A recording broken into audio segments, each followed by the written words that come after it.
हरे कृष्णा, राधे राधे दोस्तों। आप सभी को निर्जला एकादशी की ढेर सारी शुभकामनाएं।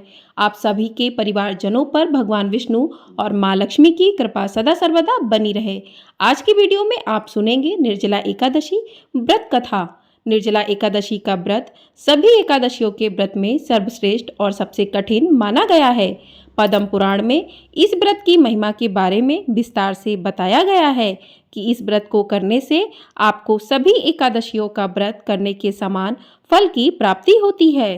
पांडवों में भी भीमसेन को इस व्रत के प्रभाव से स्वर्गलोक की प्राप्ति हुई थी। साल 2024 में निर्जला एकादशी का व्रत 18 जून दिन मंगलवार को किया जाएगा। निर्जला एकादशी का व्रत जेठ मास के शुक्ल पक्ष की एकादशी तिथि को रखा जाता है। हिंदू धर्म में इस एकादशी का विशेष महत्व बताया गया है। मान्यता है कि अगर आप साल में पड़ने वाली 24 एकादशी का व्रत नहीं रख पा रहे हैं तो निर्जला एकादशी का सिर्फ एक व्रत रख लेने से आपको सभी एकादशी के बराबर फलों की प्राप्ति होती है। इससे आपको हर एक एकादशी का फल प्राप्त हो जाएगा। इस एकादशी को सबसे कठोर एकादशी माना जाता है क्योंकि इसमें जल तक पीने की मनाही होती है। निर्जला एकादशी पर भगवान विष्णु की विधिवत पूजा करने के साथ दान करना भी बेहद आवश्यक होता है। इसके साथ ही पूजा के समय इस एकादशी व्रत कथा का पाठ भी अवश्य करना चाहिए। इससे आपकी पूजा पूर्ण होती है।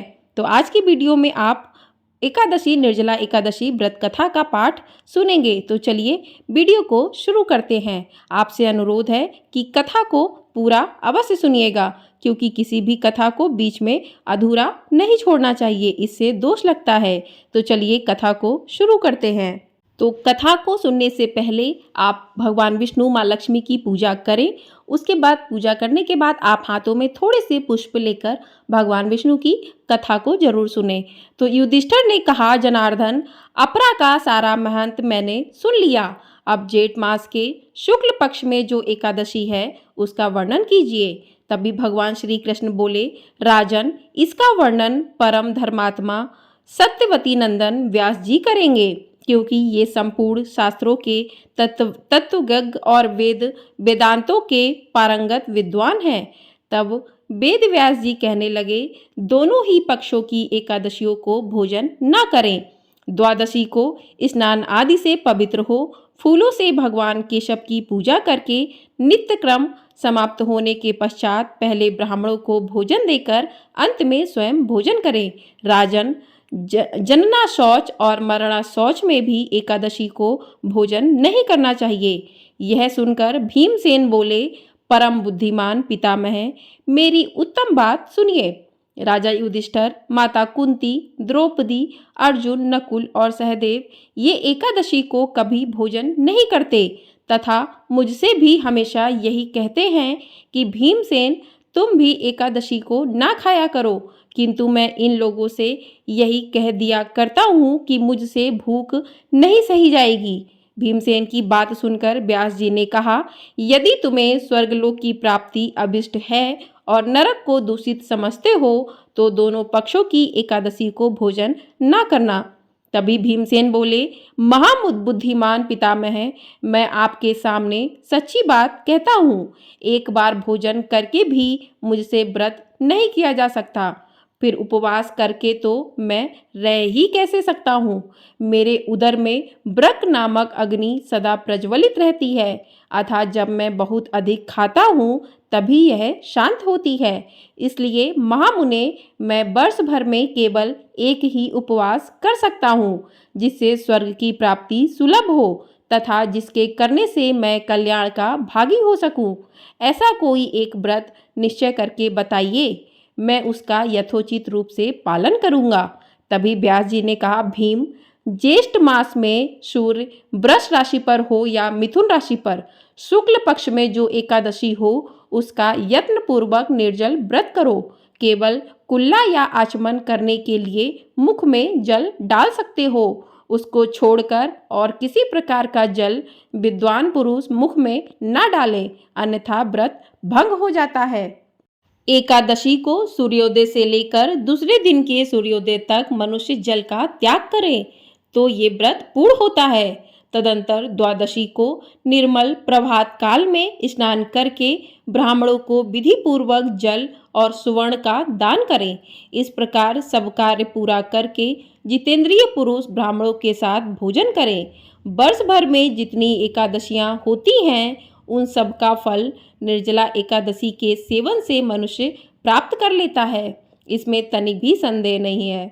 शंख चक्र और गदा धारण करने वाले भगवान केशव ने मुझसे कहा था कि यदि मानव सबको छोड़कर एकमात्र मेरी शरण में आ जाए और एकादशी को निराहार रहे तो यह सब पापों से छूट जाता है। एकादशी व्रत करने वाले पुरुष के पास विशालकाय विकराल आकृति और काले रंग वाले दंड पासधारी भयंकर यमदूत नहीं जाते। अंतकाल में पीताम्बरधारी सौम्य स्वभाव वाले, हाथ में सुदर्शन धारण करने वाले और मन के समान वेगशाली विष्णु दूत आकर इस वैष्णव पुरुष को भगवान विष्णु के धाम में ले जाते हैं। अतः निर्जला एकादशी को पूर्ण यत्न करके उपवास करना चाहिए।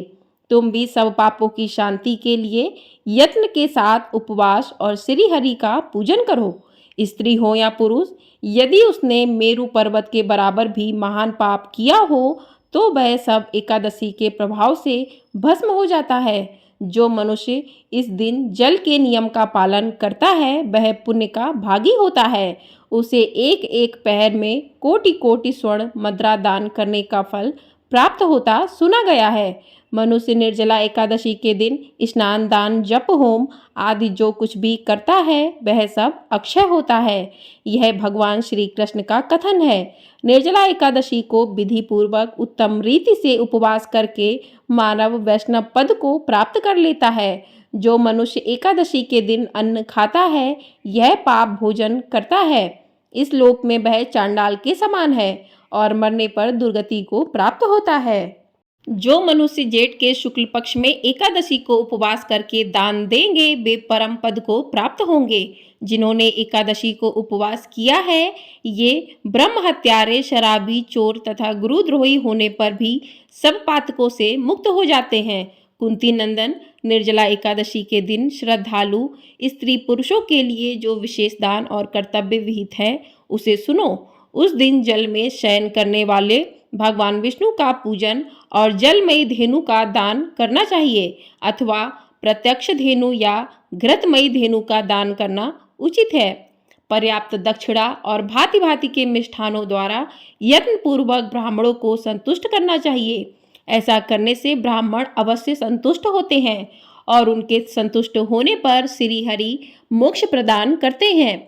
जिन्होंने शम दम और दान में प्रवृत्त हो श्री हरि की पूजा और रात्रि में जागरण करते हुए इसने निर्जला एकादशी का व्रत किया है उन्होंने अपने साथ ही बीती हुई 100 पीढ़ियों को और आने वाली 100 पीढ़ियों को भगवान वासुदेव के परम धाम में पहुंचा दिया है।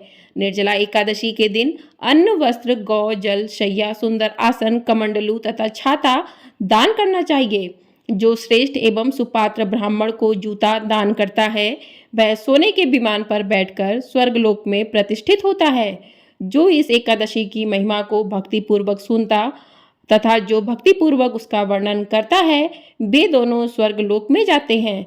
चतुर्दशी युक्त अमावस्या को सूर्य ग्रहण के समय श्राद्ध करके मनुष्य जिस फल को प्राप्त करता है वही इसके श्रवण से भी प्राप्त होता है।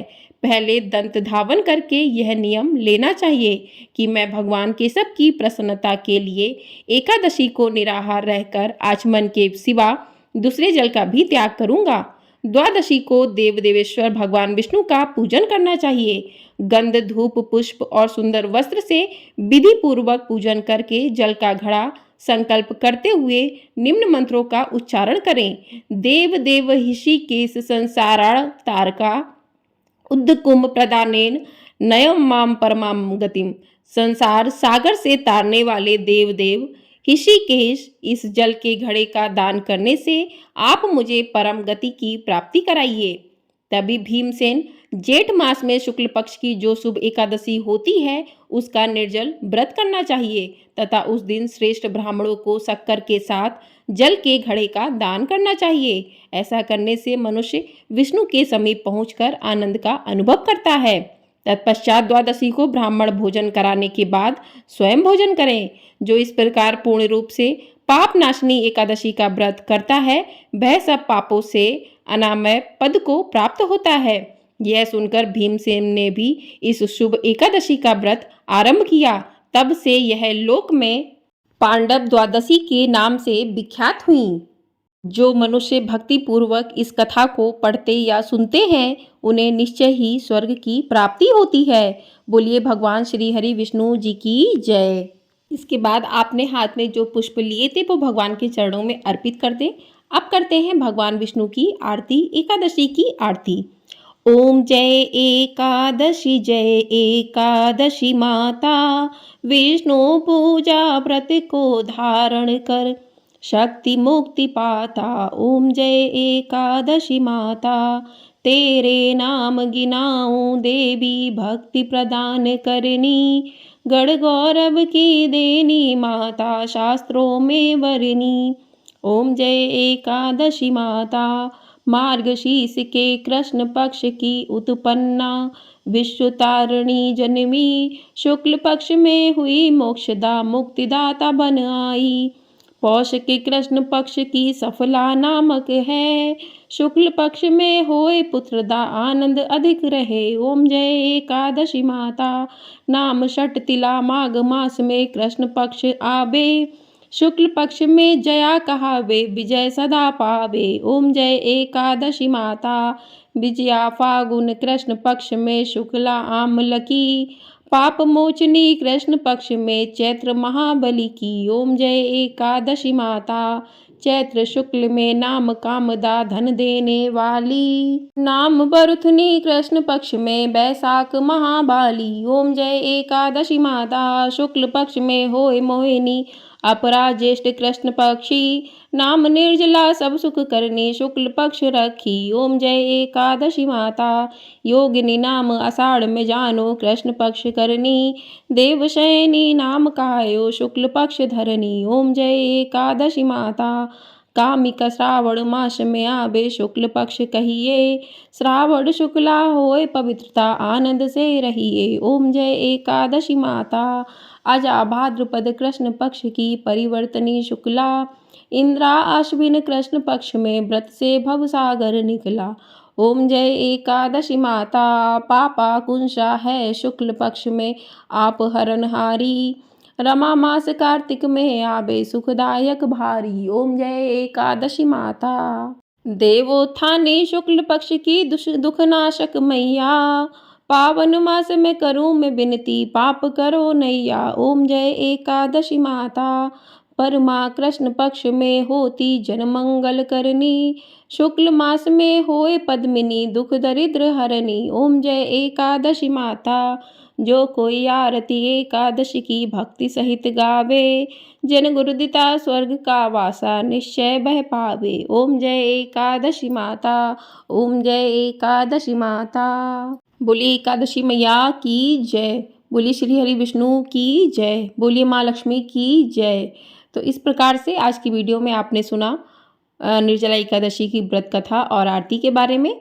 तो आपको ये वीडियो पसंद आई हो तो वीडियो को लाइक, शेयर और चैनल को सब्सक्राइब ज़रूर कर दीजिएगा।